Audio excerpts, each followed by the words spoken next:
Os jogadores esquecidos do elenco do Palmeiras. A venda silenciosa que pode capitalizar o Verdão. O que o Palmeiras enfrentará na justiça desportiva após Copa do Mundo. E as novidades do mercado da bola, considerando 3 opções de meio-campistas para o time do Verdão no SofaScore. Fala família Palmeiras 90+, é sobre isso que a gente vai falar no vídeo de hoje. Tem informação, tem análise e tem opinião. No vídeo de hoje eu preciso começar pedindo a sua inscrição, porque nós estamos a 798 inscritos de bater o número de 35 mil apaixonados pelo Palmeiras. E não é só isso. Daqui a 3 dias cravados, nós completamos 1 ano de canal. O meu presente para vocês vão descobrir em breve. Povo maravilhoso, vamos começar falando sobre 4 jogadores que foram notícia essa semana e que estão esquecidos, tá, no Palmeiras. Começando pelo Rômulo, que está emprestado pelo Palmeiras e que provavelmente não terá a oportunidade de voltar a vestir a camisa do Verdão. O jogador deve ser negociado com o clube da Série A. As 2 principais opções de mercado são Santos e Grêmio. Mas mais importante do que negociar o jogador, eu preciso te fazer essa pergunta. Para você, o Rômulo deveria ter pelo menos uma oportunidade de ser testado nesse novo time do Abel Ferreira ou não vale a pena? O Palmeiras provavelmente vai negociar o Maurício, então provavelmente irá atrás de um meio-campo na próxima janela em janeiro, não nessa agora. Mas Rafael Veiga também é uma opção voltando. Diz sua opinião nos comentários. O segundo nome é o do zagueiro Naves, que já está treinando com o elenco. Para quem não sabe, nesse período de Copa do Mundo, os jogadores do Palmeiras estão de férias. Entretanto, o clube abre normalmente para aqueles que querem se recondicionar fisicamente. Então não há obrigatoriedade. Entretanto, há profissionais disponíveis e horário de treinamento. Vitor Roque, Paulinho, Naves, tem uma série de jogadores que estão treinando. E fica a dúvida. O Naves foi eleito um dos principais zagueiros em Portugal, né? Uma revelação. E há mercado para ele na Europa. Mas faz sentido para o Palmeiras negociar o jogador agora? Na minha opinião, 25 milhões de reais, que é o que o Palmeiras espera receber por ele, não vale a pena. Eu fecharia a porta para a negociação e manteria o zagueiro. Sobre Luiz Pacheco, o caso é um pouco diferente. O Palmeiras testou e deu certo. E aí o menino sumiu. O Abel Ferreira simplesmente parou de utilizá-lo nas partidas e eu até entendo o porquê. É um garoto. Não dá para colocar a responsabilidade no colo dele. Entretanto, Ancelotti tem nos mostrado na seleção brasileira que um pouquinho de coragem e arriscar colocar o menino ali para jogar pode ser a saída, né? A salvação, no caso, para a seleção brasileira. E eu digo o mesmo para o Palmeiras. O garoto deve ganhar minutos agora nesse segundo semestre. A questão é de que forma o Palmeiras vai escalá-lo. Fica a dúvida para você me responder. E por fim, o meio-campista Larsson, que assim como o Pacheco também ganhou minutos, agradou e é tido como um jogador que vai ser uma joia do Palmeiras. Ele ainda não é, porque ainda não se provou o suficiente. Entretanto, talentoso, humilde e com muita visão de jogo. É questão de tempo até o Larsson se encaixar no time profissional. Virando a nossa roda de notícias para falar da venda silenciosa que o Palmeiras está trabalhando, ou melhor, as vendas, né? Primeiro, Luigi. Tá? A informação oficial é: o Palmeiras tem interesse em negociar o jogador, o Atlético Mineiro é interessado e tem clubes da Europa também perguntando, sondando o jogador. Eles querem entender se o Luigi cabe no orçamento. Palmeiras espera receber 90 milhões de reais e a pergunta não é se, a pergunta é quando. O Palmeiras vai negociar o Luigi. A pergunta é quando e de que forma. Estamos atentos ao mercado e qualquer novidade falaremos, porque a principal venda dessa janela, com certeza absoluta, é uma cria da academia, mas não é o Luigi. Muito provavelmente o Palmeiras vai negociar a saída do meio-campista, ou melhor, do ponta, né? Eduardo Conceição, e o valor vai superar os 300 milhões de reais. Ele sozinho vai bancar boa parte do volume de vendas que o Palmeiras tem que cumprir. Pode acontecer do Palmeiras segurar esse ano e vender na próxima janela? Pode, mas a chance é pequena porque, no momento, existem clubes de primeira prateleira interessados no jogador e isso vai acabar acontecendo mais cedo ou mais tarde, tá bom? Pós-Copa do Mundo, o Palmeiras vai ter um desafio enorme. chamado STJD e o perfil do Abel Ferreira. Eu vou te explicar, tá? O Palmeiras já está prevendo dificuldades com o STJD. Só para você ter uma noção, quando o Verdão voltar, Paulinho e Barbosa já estão de gancho, punidos pelo STJD e não estarão disponíveis para o Abel Ferreira nos primeiros 2 jogos da competição. Ok, além de tudo isso aí, existe uma preocupação gigantesca, tá? Porque o Palmeiras disparou no Brasileiro, tá nas oitavas da Copa do Brasil e da Libertadores, ou seja, é o time a ser batido. Todas as reclamações vão ser assintosas nas partidas pós-Copa do Mundo. E o árbitro vai estar sob pressão o tempo inteiro. E essa mistura entre a pressão da arbitragem mais o técnico Abel Ferreira, que tem o pavio curto, pode dar muito ruim pro Verdão. Então o Palmeiras tem que trabalhar o emocional e é por isso que as férias são longas, que é pro treinador e os jogadores se recuperarem física e mentalmente. Lembrem-se, trata-se de ser humano e o ser humano precisa de um descanso, não tem como, não é uma máquina. Dessa forma o Palmeiras espera conseguir controlar os ânimos de modo que o STJD não volte a atacar o Verdão. E quando eu falo atacar, eu não estou falando de maneira negativa. Que o Palmeiras não tenha mais casos para ser julgado. É simples. É só não reclamar de maneira tão assintosa e não cometer faltas graves. A gente sabe como as coisas funcionam. Tem jogador que estava sendo envolvido, ou pelo menos é supostamente envolvido, em casos de esquema de aposta esportiva e estão jogando. Então, a gente pode brigar com a realidade, mas a gente não pode negar a realidade. A realidade é essa, os fatos estão aí. Jogadores envolvidos, e tem 2, tá? No mesmo time, não vou citar nome. Jogadores supostamente envolvidos em casos de aposta, jogando. E jogadores do Palmeiras que, por uma comemoração, estão tomando gancho de 2 jogos. Difícil, né? Giro de notícias do mercado da bola, começando por informações cruciais sobre Flaco Lopes. Feliz ou infelizmente, o Flaco Lopes tem chamado muita atenção de todo o mercado. E isso está preocupando o Palmeiras. Preocupando principalmente porque é um jogador de alto nível e que vai fazer falta para o Verdão. Barcelona, Atlético de Madrid, Napoli. Existem diversos clubes tentando a contratação do atacante que está na Copa do Mundo. O Palmeiras está agindo com naturalidade. A expectativa é que consiga renovar. Isso é uma informação, não é uma opinião, tá? Tentativa de renovação de contrato do atacante argentino e nós estamos acompanhando tudo de perto. Já sobre o Danilo, o caso é diferente.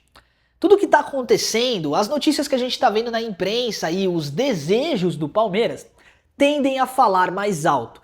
E a expectativa grande, aí sim não é uma informação, é uma opinião, é de que o Palmeiras feche com o jogador para o segundo semestre, motivo que vai fazer com que o Palmeiras mantenha, na minha humilde opinião, o melhor, plantel das Américas. Na minha opinião, com a chegada do Danilo e as voltas de Paulinho e Vitor Roque, Palmeiras sobe um degrau. Degrau esse que vai ser importante na disputa por todos os títulos que nós vamos tentar esse ano. Libertadores, Copa do Brasil e Brasileirão. Se o Palmeiras conseguir vencer pelo menos 2 desses 3, cara, é ano muito histórico. Além de tudo isso que a gente está falando, o Palmeiras precisa se reforçar. E é por isso que a gente preparou aqui uma lista com 4 jogadores que atuam na faixa central do meio-campo ou na beirada do meio-campo, né? Para reforçar o Palmeiras, jogadores que fazem sentido vir. E eu quero que você me diga nos comentários se, na sua opinião, você concorda ou discorda do que a gente está trazendo aqui. Começando pelo meia mexicano Diego Lainez. Guarda esse nome, jogador de Copa do Mundo, grava esse nome, tá? O Diego Lainez é um jogador do Tigres, tá? 1,68 m, canhoto, joga com a camisa 16. É um jogador de 26 anos. O que esse garoto joga de futebol, vocês não têm noção. Para quem não acompanha a Liga Mexicana, e eu sou um adepto, né, da gente olhar para o mercado de scouting aberto, né? Então tem excelentes jogadores na África do Sul, excelentes jogadores no México, no Uruguai, ligas que muitas vezes a galera despreza, né? O Lainez está valendo aproximadamente 36 milhões de reais. Ele é muito barato, tá? Olha a média das notas dele na Liga Mexicana, aqui na CONCACAF, na CONCACAF Champions Cup, aqui em 2026, 7,26. Jogador regular. Jogador que com muita maestria, né? Coordena os ataques do time do Tigre, sempre pela beirada do campo. Entretanto, se você vê o mapa de calor dele aqui, ele sabe fazer a função de meio armador, já jogou assim. Na temporada atual, vamos dar uma olhada aqui no apertura da Liga Mexicana? Foram 22 jogos, com 4 gols e 5 assistências. Mas o que mais se espera de um jogador de beirada do campo são ações com a bola. Ele tem uma média de 46 ações por jogo. Números absurdos, tá? E mais legal do que isso, né? Olha a conversão de gols. Para um ponta, uma conversão de gols de 13% é algo realmente alto, tá? Mais importante do que tudo isso, 50% de acerto nos dribles. Jogador agudo, ofensivo e vertical. Vai sempre buscar a linha de fundo e encaixa no perfil técnico do Abel Ferreira. O meu crivo contrata. Diego Lainez faz sentido no Palmeiras, cabe no bolso do Verdão e, no meu entender, seria uma ótima peça. Mas calma, porque junto deles a gente tem A gente tem o Alex Zendejas, jogador americano que tá no América do México e também na Copa do Mundo. Esse mais caro, tá? Algo em torno ali de 50 milhões de reais, mas também um jogador de alto nível. Quando a gente analisa aqui a temporada atual dele, e aí a gente tem que olhar o clausura mexicano, né? Desculpa, o apertura, né? Para ter a mesma base de comparação. Ele tem 6 gols e 3 assistências, também um jogador que joga pela beirada direita, com muita qualidade e também sabe flutuar na armação das jogadas. Se os números de dribles certos do Zendejas são menores do que os do nosso querido Lainez, dá uma olhada no acerto de passe. 84% para um ponta, um jogador que vai passar essa bola no último terço do campo, onde está muito marcado, é um número fantástico, tá? Além disso, uma boa quantidade de gols marcados e, é claro, né, de forma objetiva, batedor de pênaltis, tá bom? Se a gente analisar aqui também o clausura dele, a gente consegue ter a informação de que ele marcou 6 gols em 12 jogos. Números assustadores para um meio-campista, tá bom? Separamos também aqui o nome do Diego Valdés, jogador chileno do Vélez Sarsfield. Para quem não conhece, o Valdés é mais um daqueles jogadores de meia altura que sabem flutuar principalmente, ó, cadê a temporada? Aqui. Principalmente pelo centro do campo. Então aqui eu tô falando de um camisa 10 clássico. E o maior número que eu posso mostrar para sintetizar o que eu tô falando é o número de assistências, velho. Se liga, são 5 assistências em 14 jogos, sendo que ele foi titular só em 8. Ou seja, o Valdés perto da área para encontrar uma diagonal é um jogador que faz a diferença. 3 milhões de euros, nós estamos falando de algo em torno de 18 milhões de reais, extremamente acessível para o Palmeiras. E para finalizar, aquele que quem tá aqui, ó, você que tá vendo o nome que eu vou falar agora, Ezequiel Barco. Há quanto tempo você tá no canal? Nós estamos para completar 1 ano de canal. Eu falo do Ezequiel Barco aqui, ó, desde a época que a gente queria trazer o John Arias, que o Palmeiras estava buscando a contratação. Ezequiel Barco tem números fantásticos. Ele é caro, tá? Nós estamos falando aí algo em torno de 100 milhões de reais, mas é um jogador diferenciado. E para você ter noção, na Premier League russa, né, o campeonato russo, né, são 29 jogos, 8 gols e 7 assistências, 73 ações com a bola por jogo. Vocês fazem ideia do que eu tô falando? É mais ou menos como se fosse um jogador em que a bola sempre vai passar pelo pé dele. A construção de jogada do time que ele joga, que é o Spartak Moscou, sempre vai passar pelos pés do Barco. Jogador com qualidade e que viria no lugar ali do John Arias. Ou seja, se o Palmeiras negociar o Alan, o John Arias vem para a direita e a gente pode trazer o Ezequiel Barco para cumprir essa função. Povo maravilhoso! Vamos mudar agora aqui o nosso vídeo para falar do nosso mural de comentários, tá? Começando aqui pelo @Carlos Ribeiro, que é membro do canal, tá aqui com a gente sempre. Um abraço para você, meu irmão. Boa tarde, galera. Fala, Henrique. Dos times do Brasil, o nosso Verdão no momento está sendo o único que está sendo um celeiro de jovens talentos. E isso é fantástico. Concordo. Existirão outros Hendriks e Eduardos Conceição neste país. E eu espero um dia que a base da nossa seleção seja repleta de garotos vindo da base nossa, né? No caso do Palmeiras. Avante palestra, eu cheguei até aqui. Um abraço ao canal que mais cresce nas redes. Um abraço forte pra você, meu irmão. E se você chegou até aqui também, assim como o Carlos, deixa um comentário pra mim aqui. Mostra que você chegou até aqui e mostra que você tá gostando do conteúdo que a gente está produzindo. Isso é sempre muito importante para nós. Um abraço, Carlos. Concordo com você, meu irmão. @Kijitan. Alô, Henrique. Manda um salve aqui para Minas. Henrique, quero te agradecer por ser o criador de conteúdo que me fez acompanhar o Palmeiras. Muito mais do que eu já acompanhava. Você é muito bom comunicador e sempre sabe inovar nos vídeos, mesmo que não tenha muitas novidades de matérias, né? Quero parabenizar você por ser incrível e que sempre continue assim. E quero dizer que a sua equipe é a melhor do YouTube. Avante palestra, que Deus abençoe todos vocês, irmão. Que toda essa energia boa e esse carinho que você mandou pra gente, velho, volte em dobro pra você, tá? Obrigado pelas palavras gentis, obrigado por gostar e acompanhar o nosso trabalho e principalmente, obrigado por fazer parte da nossa família, a família que mais cresce na internet do Palmeiras. @Zig! Saudade do Zig, faz tempo que a gente não vê ele por aqui. Um abraço, Zig. E aí, Henrique, tranquilo? Mais um vídeo incrível, parabéns. Sobre a situação do Zenit com as nossas crias, eu acho certo cortar qualquer tipo de relação comercial com eles, até porque eles apenas nos atrapalharam nas negociações. Danilo vai resolver todos os problemas do Palmeiras, até agora concordo com tudo. Precisamos dele urgentemente se quisermos ganhar algum campeonato além do Paulista. O Veiga seria um reserva de luxo nível titular. Entra em jogos difíceis e decide. Além da identificação que ele tem com o Palestra, né? Concordo também. Na minha opinião, nessa janela o Palmeiras deve vender Jefté, Kelvin, Luiz e Maurício. Até agora, meu irmão, 100% com você. Repondo só o Kelvin para dar espaço para as nossas crias. Repondo o lateral direito, né? Avante palestra, tamo junto. Cara, você merece isso muito mais e Deus te abençoe. Amém, meu irmão. Deus te abençoe também. E obrigado, tá? Obrigado pelo carinho. Eu concordo com tudo que você falou, Zig. Tudo, 100%, meu irmão. Sem tirar nem pôr.